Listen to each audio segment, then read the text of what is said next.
Hey guys, I thought I would record a quick video of a question I've gotten a couple of times that I've not covered in the previous two videos. The question is, did you kick your husband out? Andrea has told many people who have then told me that he has accused me of kicking him out of the house repeatedly, treating him like a dog, basically throwing his stuff out in the street. He's, sending pictures to people of me throwing his stuff out in the street.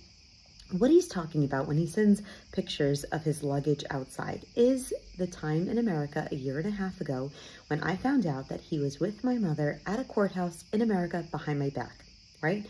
I then put his stuff outside and said, great, you can find your own way to the airport, because he was supposed to go back to Greece early and take care of some issues that we were having with his brother. Well, he loves to tell everybody the reaction I had to his action. So it's funny, when I came back to Greece, we were talking to a mutual friend. Andrea was in the car with him, and I was explaining, wait, Andrea's telling you I threw his stuff out. Did he tell you why? The friend said no. I said, oh, let me explain to you why. It's because I found out he was with my mother, a woman I do not speak with, a woman I have warned many people about how manipulative and destructive she is to stay away from. He was with her behind my back at a courthouse. That's why I threw his stuff outside. He said, the friend, oh, he didn't tell me that. And Andrea's right in the car, and you know what Andrea said? Oh, let's just stop talking about this. This is ridiculous. Well, I'm sorry. You can't go around telling people my reaction without saying why I did what I did. So that's to begin with. That's to start with a year and a half ago. Recently, in the past year and a half since coming back from America, even though, as I said before in the other videos, I was going through so much betrayal and heartbreak from what he did to me, I was still trying to find a way forward. I was still, not even divorce was on my mind, I think, at that point. I was still trying to find a way for reconciliation. Come to find out, my husband was lying to me the whole entire time, but I don't find that out until later.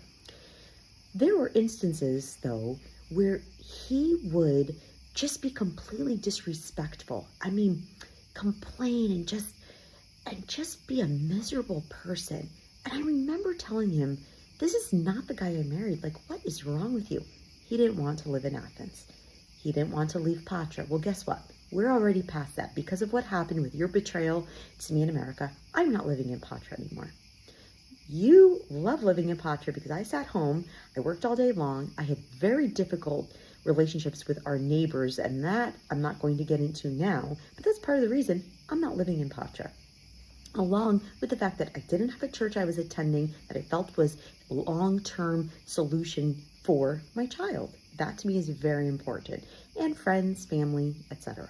Opportunities, etc. So every day when he was in Athens, he was just miserable and just complaining about everything. But it got to the point where he said, I'm leaving and I'm going to go do the olives.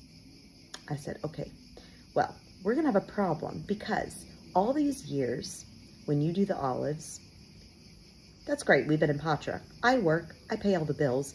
You take all the money for yourself. Well, now we live in Athens. And now I was starting to demand that he be part of the family system in the sense of helping pay bills or helping support me by watching the baby while I work. Something. You have to do something. I'm no longer going to accept the fact that you do not participate in helping the family anymore. So I was like, great, you're going to pay for some bills, do something. Oh, we're going to be gone for a couple of weeks. Now I'm in a rough spot because I work, right? My job that pays all the bills. I have no one to watch my son. And so here I am at risk of losing my job, which, by the way, had happened in that previous year, which Andrea didn't care about. We were separated for a couple months at that time. When I came back from America, I stayed in Athens. I lost my job for a couple months. Not one time did he even ask, hey, does my son have food to eat? Hey, does my son have diapers? No, he would just come, see him, leave. I mean, what guy does that? Thank God I had savings. Thank God I was able to survive until I got a job again. But I'm not going to be in that position again. And I knew this was bound to happen if you leave me alone to figure everything out on my own. Otherwise, this is not a family. This is not a partnership. So I put my foot down.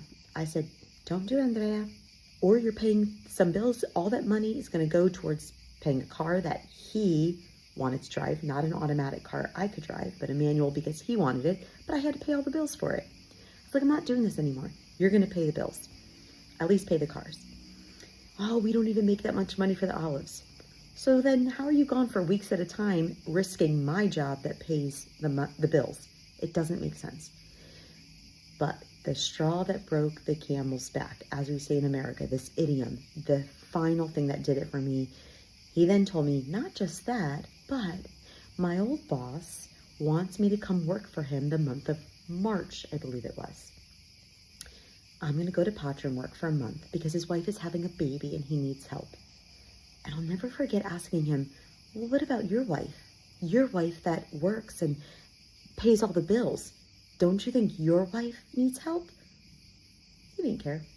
I'm going to work. You're driving me crazy. I'm going to go work. And at the end of the day, what happens?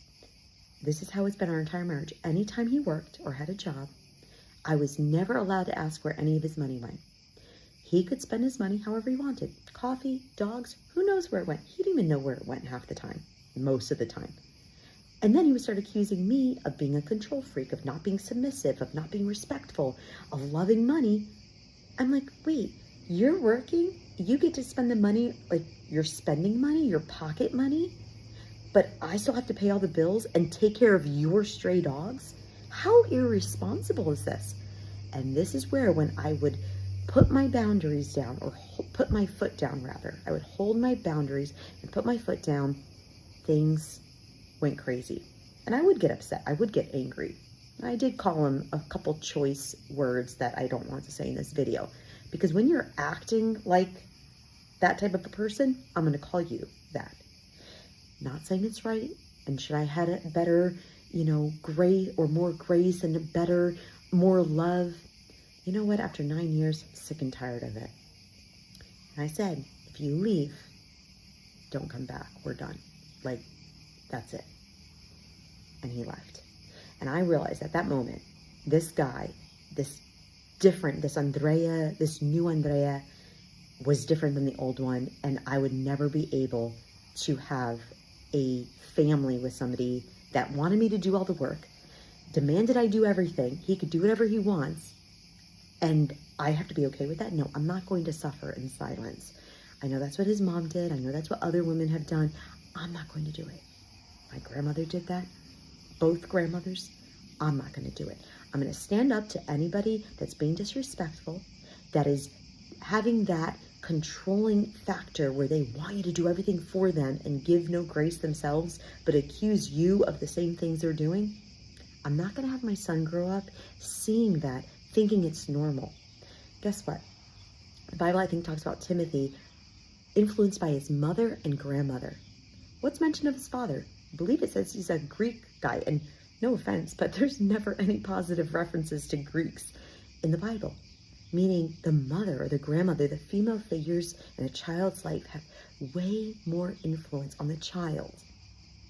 And I'd rather my son grow up seeing his mom working, taking care of him, going to church, having family and friends around us, than when the father's in the picture, the mother's doing all that, and she's still disrespected, she's still name-called, she's still yelled at.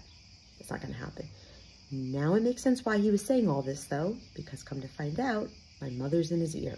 And I can just imagine, I don't even want to imagine, the stuff she has told him about me, and it just came right out through his mouth. So, the truth of the story is, Andrea chose to leave his family. I didn't kick him out. He chose to leave. And now, unfortunately, he's making the decision to stay further and further away from his family, yet trying to blame me for it. Well, guess what? I'm not going to suffer in silence. The truth will be told, and the truth will come out.